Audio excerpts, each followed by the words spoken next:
السلام علیکم معزز ناظرین، اس ایپیسوڈ کے آغاز میں آپ دیکھیں گے ملعون خاتون آلگن اور فاطمہ کے ساتھ یعنی شہر میں آگے بڑھ رہی ہوتی ہیں۔ آگے چلتے ہوئے سپاہیوں سے کہتی ہیں جائیں خبر پہنچائیں اور شہزادوں کے گھوڑے تیار کیے جائیں، اور خواتین سے کہتی ہیں آپ لوگ ان کا کھانا تیار کریں۔ یہ سن کر کے فاطمہ کہتی ہے اماں دیوان ابھی ختم نہیں ہوا، ہم کس چیز کی تیاری کر رہے ہیں؟ کیا بابا نے آپ سے کچھ کہا؟ تو ملعون خاتون کہتی ہے انہیں مجھے کچھ کہنے کی ضرورت نہیں پڑتی، میں سالوں سے ان کی خاتون ہوں، میں تمہارے بابا کو اچھی طرح جانتی ہوں اور میں دیکھ رہی ہوں کہ آج کا دن لمبا ہونے والا ہے۔ اس پر آلگن خاتون پوچھتی ہے ملعون خاتون میں کیا سنت پوری کرنے کی تیاریاں روک دوں؟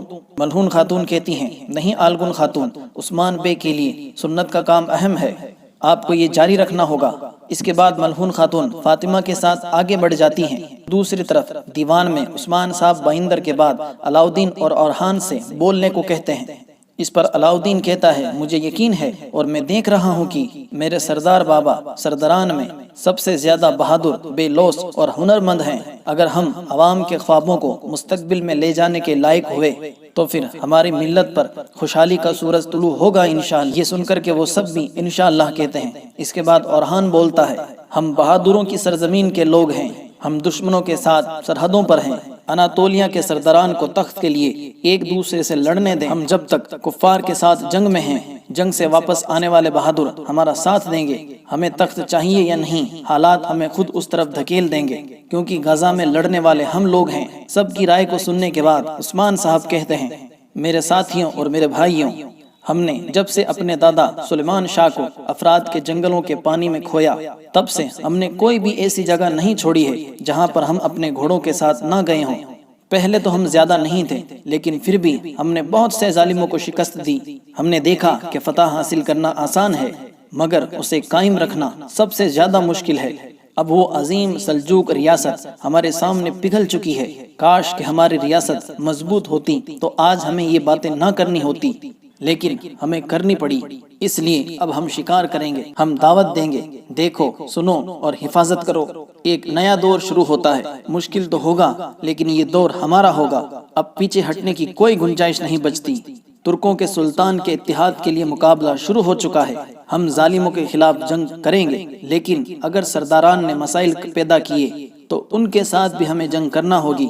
علاؤدین تم رات سے پہلے کونیا پہنچو گے، سلطان مسعود سے ملاقات کرو گے، وہ کچھ امانتیں تمہارے حوالے کریں گے، اور اورحان تم بازنطینی سرحد پر کچھ لٹیرے لوگے۔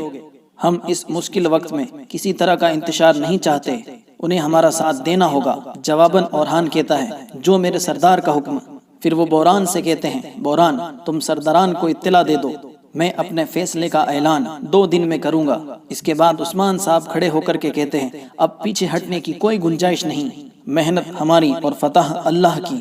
ناظرین اس کے بعد پہلی بار گرمیان قبیلے کے بازار کو دکھایا جاتا ہے، جو کافی مصروف اور بہت بڑا سا دکھائی دیتا ہے۔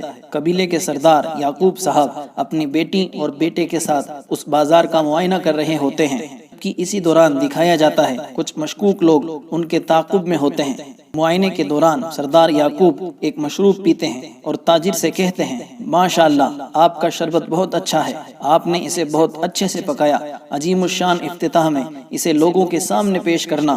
جواب میں تاجر کہتا ہے جیسے آپ کا حکم جناب۔ اس کے بعد سردار یعقوب آگے بڑھ جاتے ہیں۔ اسی لمحے ان مشکوک لوگوں میں سے ایک شخص اپنے ساتھی کو ایک خنجر دیتا ہے، اس خنجر کے اوپر ایک کائی نشان بنا ہوتا ہے۔ خنجر لینے کے بعد وہ شخص آگے بڑھ جاتا ہے۔ بازار کو دیکھتے ہوئے یعقوب صاحب کہتے ہیں ان سرحد کی سرزمینوں پر یہ بازار سب سے بڑا بازار ہے، غریب اور امیر دونوں ہی یہاں سے منافع حاصل کریں گے انشاءاللہ۔ یہ سن کر کے ان کی بیٹی کہتی ہیں سردار بابا ہمارے پاس یہ بازار تو ہے، مگر آپ کو لگتا ہے کیا لوگ آئیں گے؟ اس پر یعقوب صاحب کہتے ہیں اگر آپ سرداران کا پوچھ رہی ہیں تو وہ ہمارے رشتہ دار اور میرے دوست ہیں، میرے بچی، لیکن اگر آپ عثمان صاحب کی بات کرتی ہیں تو وہ بھی آئے گا انشاءاللہ، کیونکہ اس بازار کا بنیادی مقصد سب کو متحد کرنا ہے۔ اسی دوران وہ مشکوک شخص ایک خفیہ جگہ سے تیر کو یعقوب صاحب کی جانب تان لیتا ہے، مگر ان کے تیر چھوڑنے سے پہلے ان کی بیٹی کی نظر اس پر پڑتی ہے۔ بیٹی کے خبردار کرنے کے بعد اس کے ذریعے چھوڑا گیا تیر یعقوب صاحب سے ہٹ کر ایک سپاہی کو جا لگتا ہے۔ یہ سب دیکھنے کے بعد تمام سپاہی ہوشیار ہو جاتے ہیں۔ اس شخص کو بھاگتا ہوا دیکھ یعقوب صاحب کا بیٹا ایک دم سے اس کے پیچھے چلا جاتا ہے۔ اور یعقوب صاحب اس زخمی سپاہی سے اس کا حال و احوال پوچھتے ہیں۔ دوسری طرف حملہ آور اور یعقوب صاحب کے بیٹے میں دوڑ لگی ہوتی ہے۔ یعقوب بے کے بیٹے کا مارا ہوا تیر حملہ آور کو جا لگتا ہے، جس کی وجہ سے وہ وہیں ہلاک ہو جاتا ہے۔ تلاشی کے دوران یعقوب صاحب کے بیٹے کو وہی خنجر ملتا ہے جس کے اوپر کائی کا نشان بنا ہوتا ہے۔ خنجر کو دیکھتے کے ساتھ ہی اسے بہت زیادہ غصہ آتا ہے۔ اسی لمحے یعقوب صاحب بھی وہاں پہنچ جاتے ہیں، لیکن ان کا بیٹا غصے سے اس خنجر کو دیکھ کر کے کہتا ہے یہ کائی مہر ہے، پھر کھڑے ہو کر کے کہتا ہے یہ عثمان نے کیا، یہ یقیناً اسی نے کیا ہے اور اسے اس کی قیمت ادا کرنا ہوگی۔ یہ سن کر کے یعقوب صاحب خنجر لیتے ہیں اور اس کا جائزہ لیتے ہیں اور اپنے بیٹے سے کہتے ہیں اتنی جلدی فیصلہ نہ کرو۔ اسی لمحے ہم دیکھتے ہیں کہ تیر لگنے والا سپاہی تڑپ تڑپ کے وہی مر جاتا ہے۔ اس کے منہ سے جھاگ نکلتی ہے، یعنی کہ جو تیر اسے مارا گیا تھا وہ زہر آلودہ تھا۔ یہ دیکھ کر کے یعقوب صاحب کے بیٹے محمد کا غصہ مزید بڑھ جاتا ہے اور وہ کہتا ہے بابا یہ عثمان نے کیا ہے، یہ اسی نے کیا ہے۔ اس پر یعقوب صاحب کہتے ہیں آخر عثمان ایسا کیوں کرے گا؟ میری موت سے عثمان کو کیا حاصل ہوگا؟ اسی لمحے ایک سپاہی وہاں پہنچتا ہے اور یعقوب صاحب کو کہتا ہے جناب کونیا سے ایک خبر آئی ہے، سلطان مسعود کو زہر دیا گیا ہے۔ یہ سن کر کے یعقوب صاحب کے رونگٹے کھڑے ہو جاتے ہیں اور کافی دیر سوچنے کے بعد وہ کہتے ہیں اب مجھے جواب مل گیا عثمان، سلطان مسعود کو زہر دیا گیا ہے۔ عثمان تمہیں معلوم تھا کہ سلطان مر جائے گا، تمہیں پہلے سے معلوم تھا، پھر تم نے مجھے اپنے راستے سے ہٹانے کی کوشش کی۔ اس پر ان کا بیٹا کہتا ہے جناب آپ مجھے اجازت دیں کہ میں یعنی شہر جاؤں اور اسے تباہ و برباد کر دوں۔ تو سردار یعقوب غصے سے اسے خاموش کراتے ہوئے کہتے ہیں وہ سائے میں چھپ جاتے ہیں، ہم ان پر حملہ نہیں کر سکتے، لیکن میں ان سے حساب لوں گا، مگر اس حملے کے بارے میں ابھی کسی کو معلوم نہ ہونے پائے۔ گونجا بیٹی تم سلطان کے مرنے سے پہلے کونیا پہنچو گی؟ جواب میں ان کی بیٹی کہتی ہیں جیسے آپ کا حکم۔ اس کے بعد یعقوب بھی اپنے بیٹے سے کہتے ہیں محمد جس سردار نے ہمارے اوپر حملہ کرنے کی کوشش کی اس عثمان نے باقی سرداران کو اپنے ساتھ ملانے کے لیے قاصد بھیجے ہوں گے، تم ان سب قاصدوں کو روکو گے اور وہ سرداران میرے ساتھ کھڑے ہوں گے۔ اگرچہ زمین خون کو ترس رہی ہے تو پھر اسے بہاؤ۔ سب کو بھیجنے کے بعد یعقوب صاحب ایک سپاہی کو بلاتے ہیں اور اس سے کہتے ہیں ریموس کو خبر بھیجو۔ یہ سننے کے بعد سپاہی بھی وہاں سے چلا جاتا ہے۔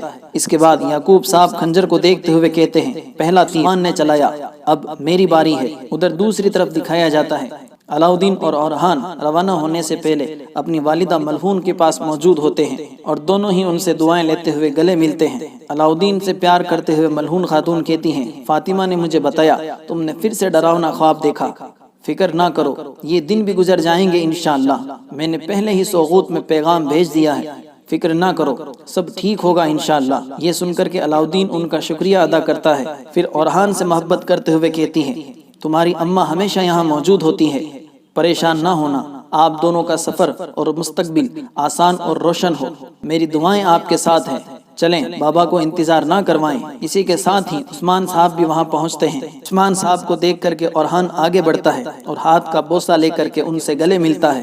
عثمان صاحب اس سے کہتے ہیں سلجاق کے لوگوں کو قائل کرنا آپ کے لیے مشکل ہوگا، لیکن میں آپ پر پورے دل سے بھروسہ کرتا ہوں۔ اس پر اورہان کہتا ہے ہم فاتح ہوں گے بابا انشاءاللہ۔ اس کے بعد علاؤدین بھی آگے بڑھتا ہے اور عثمان صاحب کے ہاتھ کا بوسہ لے کر ان سے گلے ملتا ہے۔ عثمان صاحب علاؤدین سے کہتے ہیں کونیا اب میدان جنگ ہے، یہ واضح نہیں ہے کہ کون کس کا ساتھ دے رہا ہے، ہمیشہ ہوشیار رہنا بیٹا۔ یہ کہنے کے ساتھ ہی عثمان صاحب ایک خط علاؤدین کو دیتے ہیں اور کہتے ہیں آپ اسے اندر داخل ہونے کے لیے استعمال کریں گے۔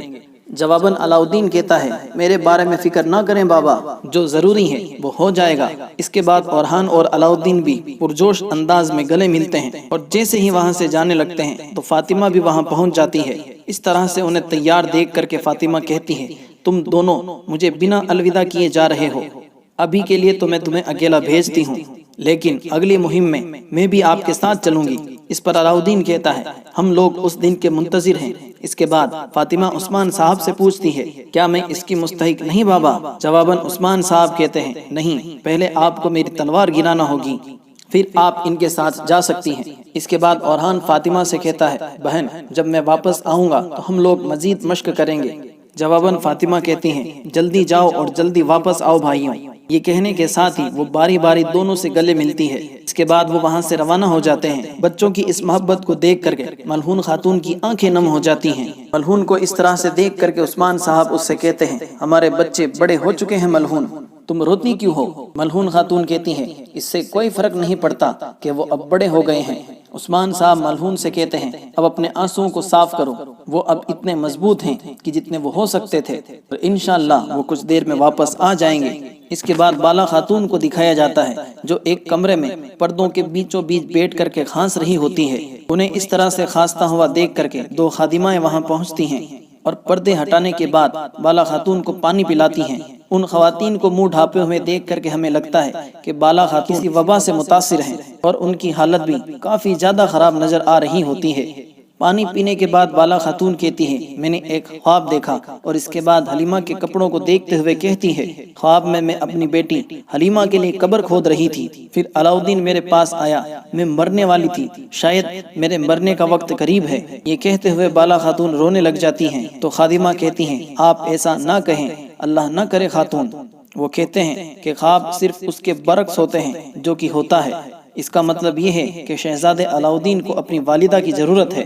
اس پر بالا خاتون کہتی ہیں کیا آپ کو ایسا لگتا ہے؟ تو خادمہ کہتی ہے بالکل، آپ کو اب جلدی سے صحت یاب ہونے کی ضرورت ہے، آپ کو اپنے شہزادوں کی خاطر بہتر ہونا پڑے گا، آپ کا بیٹا آپ کو بچانے کے لیے سب کچھ کر رہا ہے۔ اسی لمحے ایک آواز سنائی دیتی ہے یعنی شہر کے لوگ آپ سے ملنے آئے ہیں۔ یہ سننے کے ساتھ ہی بالا خاتون اپنا حولیہ درست کر کے بیٹھ جاتی ہے۔ اندر آنے والی خواتین میں سے ایک خاتون کہتی ہے بالا خاتون یہ کچھ چیزیں ہیں جو ملعون خاتون نے آپ کے لیے بھیجی ہیں، اس میں دوائیں ہیں جو یعنی شہر کے حکیموں نے تیار کی ہیں۔ یہ سنتے کے ساتھ ہی خادمہ ان دواؤں کو لے لیتی ہے۔ بالا خاتون پوچھتی ہیں بتائیں محل کے حالات کیسے ہیں؟ علاؤدین، اورحان اور عثمان کیسے ہیں؟ جواباً خاتون کہتی ہیں وہ سب خیریت سے ہیں۔ شہزادہ علاؤدین ایک وظیفے کے لیے کونیا گئے ہیں، سلطان مسعود کو زہر دیا گیا ہے، وہ کہتے ہیں کہ وہ ٹھیک نہیں ہوں گے۔ یہ سن کر کے بالا خاتون پریشان ہوتے ہوئے کہتی ہے اللہ مدد فرمائے۔